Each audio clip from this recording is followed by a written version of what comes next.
Hello दोस्तों, हमारे YouTube channel में आप सभी का स्वागत है। और चलिए आज हम शुरू करेंगे क्लास 10 के जो राजनीति विज्ञान है, लोकतांत्रिक जो है उसको हम लोग अभी देखने वाले हैं। तो पहला चैप्टर हम लोग देखेंगे। तो पहला चैप्टर में जो पहला पॉइंट दिया हुआ है, ये पॉइंट है बेल्जियम और श्रीलंका। इसके बारे में हम लोग अभी विस्तार से चर्चा करेंगे। आप लोग ध्यानपूर्वक इसको सुनते जाइए, ठीक है। तो चलिए देखते हैं। बेल्जियम यूरोप का एक छोटा सा देश है। बेल्जियम क्या है? यूरोप महादेश का एक छोटा सा देश है।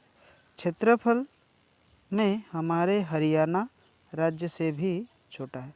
अगर हम लोग क्षेत्रफल से देखेंगे तो हमारा जो हरियाणा राज्य है, जो यूपी से ऊपर, तो उससे भी छोटा है। सीमाएं जो है वो फ्रांस, नीदरलैंड, जर्मनी और लग्जमबर्ग से लगती है, ठीक है। इसकी आज़ादी 1 करोड़ से थोड़ी अधिक है। इसका जो आबादी है ये कितनी है? 1 करोड़ से थोड़ी अधिक है। यानी कि हरियाणा की आबादी से करीब आधी है। हरियाणा में जितना है उससे आधी है। इस छोटे से देश के समाज जातीय बनावट बहुत जटिल है। इसमें क्या है? जातीय जो बनावट है ये बहुत जटिल देखने को मिलता है।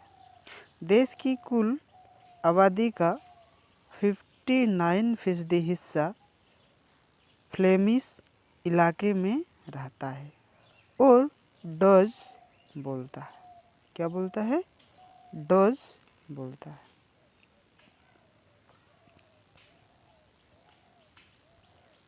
शेष 40% जो लोग हैं वो लोग बेलोनिया क्षेत्र में रहते हैं, ठीक है, और फ्रेंच बोलते हैं।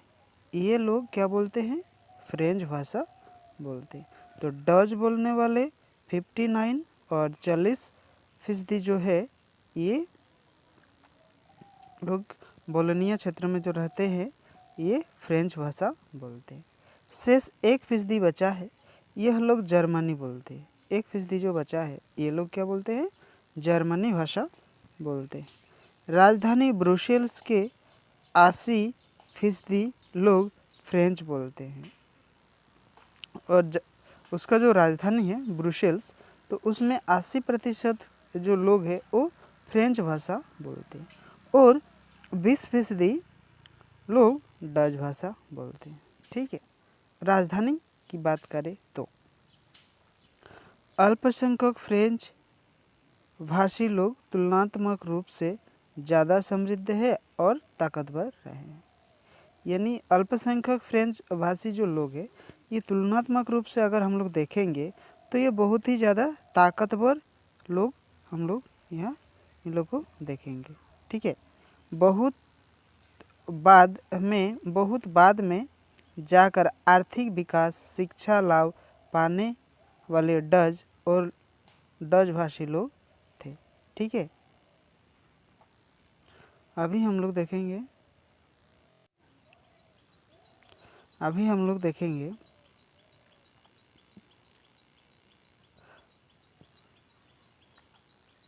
अल्पसंख्यक तुलनात्मक क्या है? तुलनात्मक रूप से ज़्यादा समृद्ध और ताकतवर रहे हैं और बाद में आर्थिक विकास और शिक्षा से वो लोग क्या करते हैं? लाभ पाने वाले डच भाषी लोग को क्या करते हैं? स्थिति जो है वो नाराज़गी थी उन लोगों में से। इसके चलते 1950 और 1960 के दशक में फ्रेंच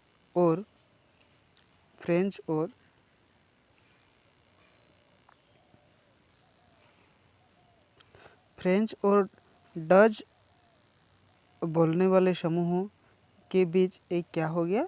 तनाव उत्पन्न हो गया और इन दोनों समुदायों के टकराव सबसे तीखा रूप ब्रुसेल्स में देखा। सबसे तीखा रूप अगर हम लोग देखेंगे तो ब्रुसेल्स जो उसकी क्या थी? बेल्जियम की राजधानी। यह एक विशेष तरह की समस्या थी। डच बोलने वाले लोग की संख्या हिसाब से अपेक्षाकृत ज़्यादा थे, लेकिन धन और समृद्धि वाले लोग क्या थे? कमज़ोर थे और अल्पसंख्यक थे। तो इस तरह से वहाँ इसका असर देखने को मिला। आइए इस पर स्थिति की तुलना कर और एक देश से करें जिसकी श्रीलंका एक द्वीपीय देश है। ठीक है, इसको अगर हम लोग देखेंगे तो श्रीलंका जैसी एक देश है, तो इस देश से बहुत ही इस तरह का मिलता जुलता जो है वो बहुत ही एक जैसा दिखता है। ठीक है, जो तमिलनाडु के दक्षिण तट से कुछ किलोमीटर की दूरी पर स्थित है। ठीक है, हमारे दक्षिण भारत में जो तमिलनाडु राज्य स्थित है उससे कुछ दूरी पर ही ये राज्य क्या है? स्थित है। इसकी आबादी करीब 2 करोड़ है, यानी कि हरियाणा के बराबर। तो हरियाणा राज्य में जितने सारे लोग रहते हैं उसी तरह उसी के समान उसी के हिसाब से अगर हम लोग देखेंगे तो श्रीलंका में और हरियाणा में बराबर। ठीक है, दक्षिण एशिया के लोग अन्य देश की तरह श्रीलंका की आबादी में भी कोई जातीय समूहों के लोग रहते हैं। ठीक है, यह सबसे प्रमुख जो सामाजिक समूह हिंसोलियों का है, जिनकी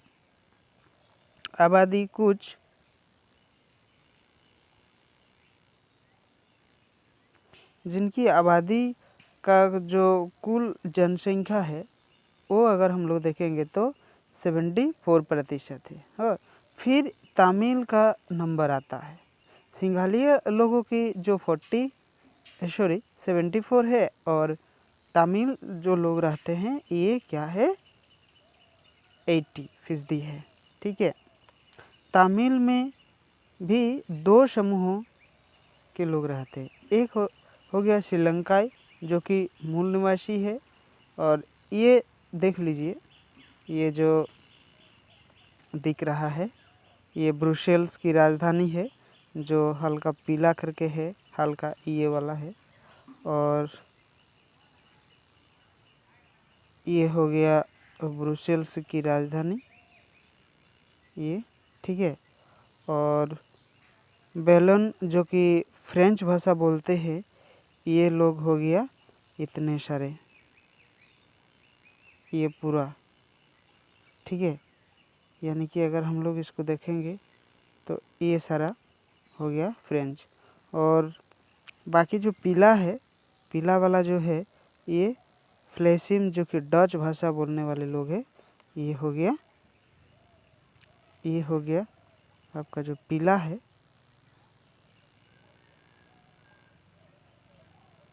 ये हो गया। ठीक है, तो इस तरह से हम लोग उसको देखते हैं। बाकी जो थोड़ा बहुत बचा है ये क्षेत्र हो गया जर्मनी भाषा जो बोलते हैं वही। ठीक है, आगे हम लोग अभी देखेंगे। तो चलिए आगे देखते हैं।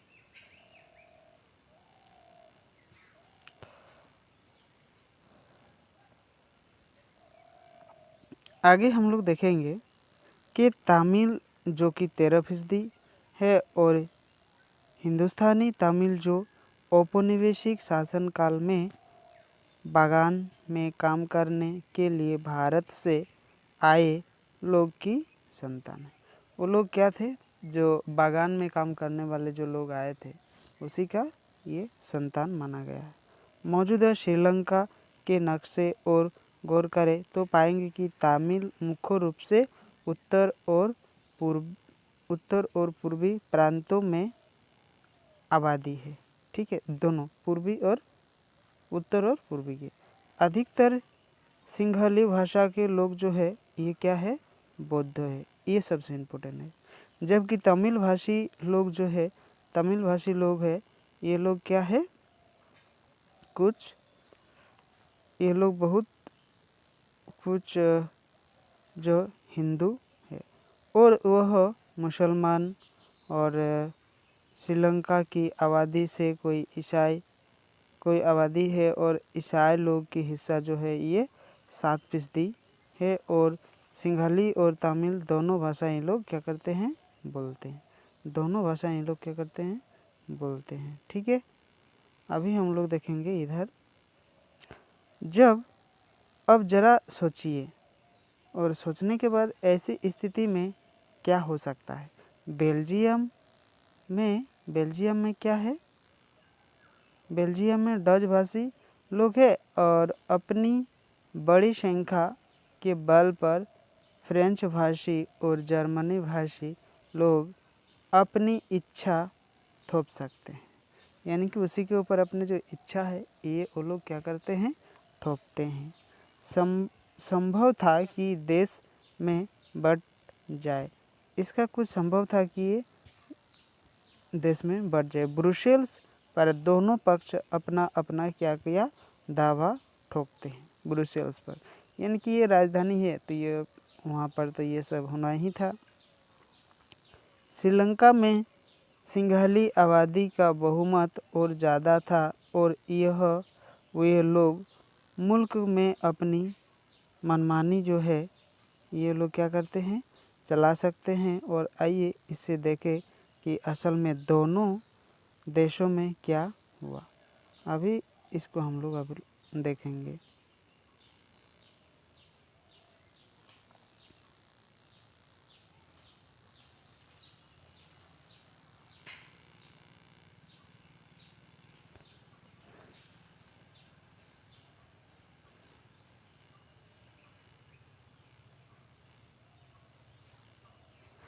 अभी देखिए कि तमिल लोग कितना फीसदी हिंदुस्तान में, तमिल जो है ये 13% जो है हिंदुस्तानी है। और तमिल औपनिवेशिक शासनकाल में यह बागानों में काम करने के लिए भारत आए थे। ये मौजूद उसके संतान थे। और 2 बार कैसे आ गया, अच्छा क्या क्या हुआ है, चलिए इस पर हम लोग गौर करेंगे। ठीक है, अभी हम लोग देखेंगे श्रीलंका में बहुसंख्यकवाद किस तरह में यहाँ ये काम करना शुरू किया।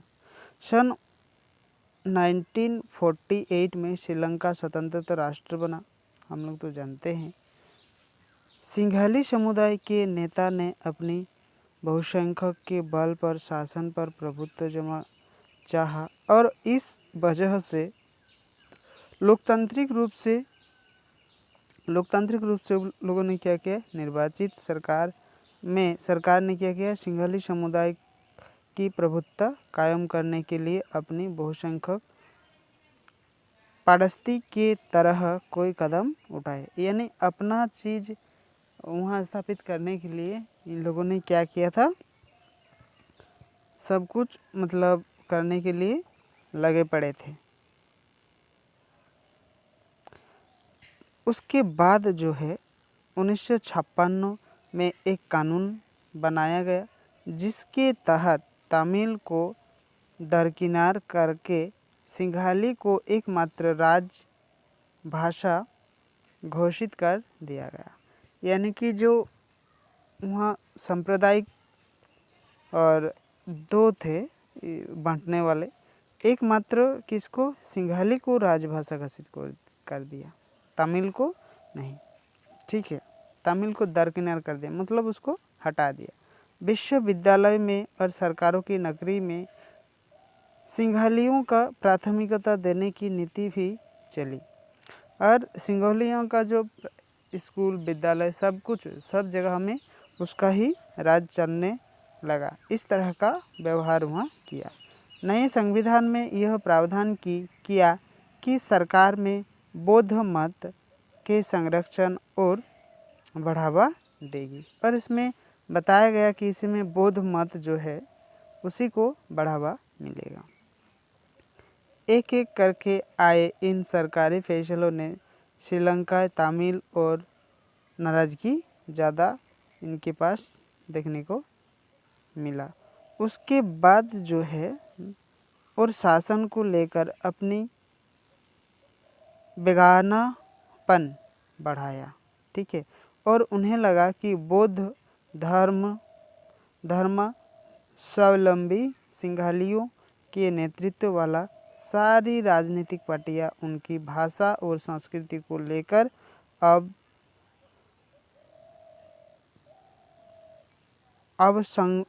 संवेदनशील है। उन्हें लगा कि संविधान और सरकार की नीतियां उन्हें समान है। ये मतलब अपने तरफ से ये लोग बहुत ज़्यादा चाहते थे कि इस तरह का हो, इस तरह का हो। ये लोग उसी तरह से अपना काम जमाना चाहते थे। राजनीतिक अधिकारों से वंचित कर रही है, और जो राजनीतिक कार्य है उसमें वो लोग क्या करते थे, वंचित करते थे। नौकरियों के फायदे के अन्य कामों में उनके हाथ में जो उनके साथ वो लोग क्या करते थे, भेदभाव करते थे। भेदभाव हो रहा है और उनके हितों की जो अनदेखी है, मतलब उनके लिए कोई अच्छा काम ये सरकार जो है नहीं करना चाहती थी। और परिणाम यह हुआ कि तमिल और सिंघली समुदाय के संबंध बिगड़ते चले गए, और तमिल और सिंघली का जो समुदाय है ये धीरे धीरे बिगड़ना प्रारंभ हो गया। ठीक है, अभी हम लोग देखेंगे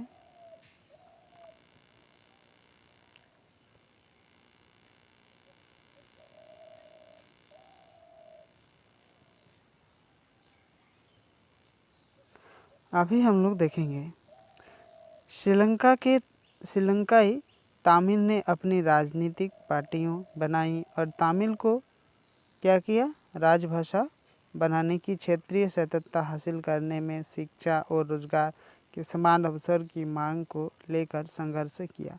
जब वो सिंघाली भाषा को राजभाषा वहाँ पूरा बना दिया, स्कूल विद्यालय में ये चलने लगा, तो ये लोगों ने सोचा कि अरे हम लोग तो बेकार हो जाएंगे, तो क्या करेंगे, हम लोग राजनीतिक पार्टी बनाएंगे और इससे लेकर तमिल जो है इसको लेकर हम लोग आगे बढ़ेंगे। यानी कि तमिल भाषा जो है इसमें हम लोग क्षेत्रीय स्वायत्तता हम लोग को हासिल करना चाहिए। इसको रोजगार सब जगह में ये भाषा चलनी चाहिए। इस तरह का वो लोग क्या किया, अपना अपना अधिकार जो है ये इसी के चलते उसमें वो लोग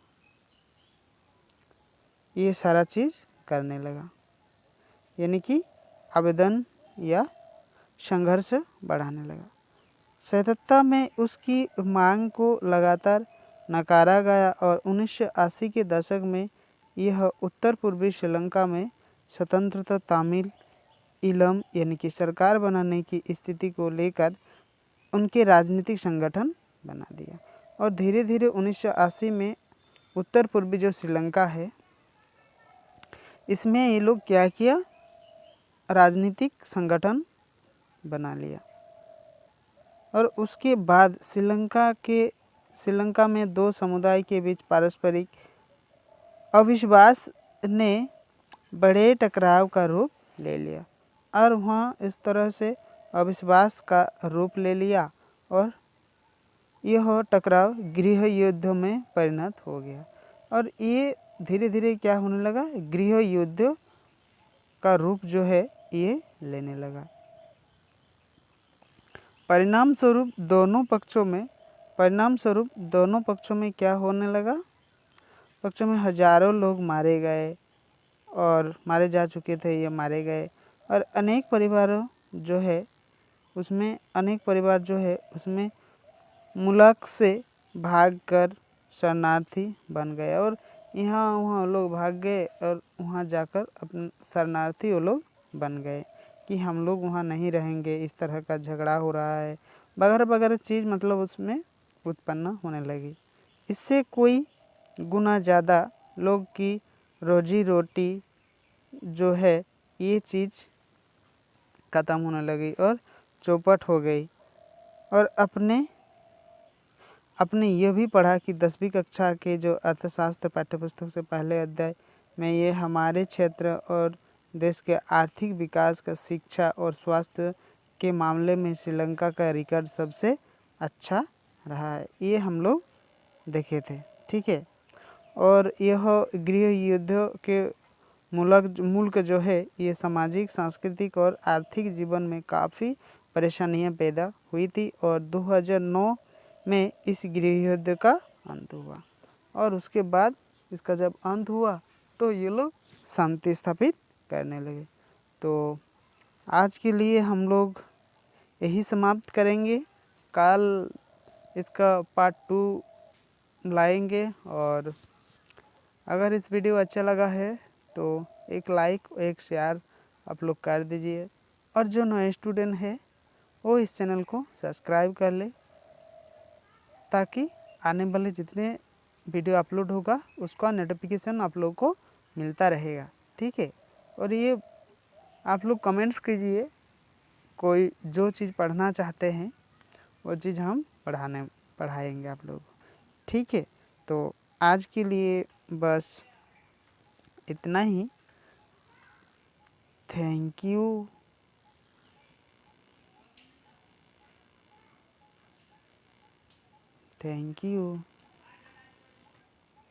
ओके, ठीक है।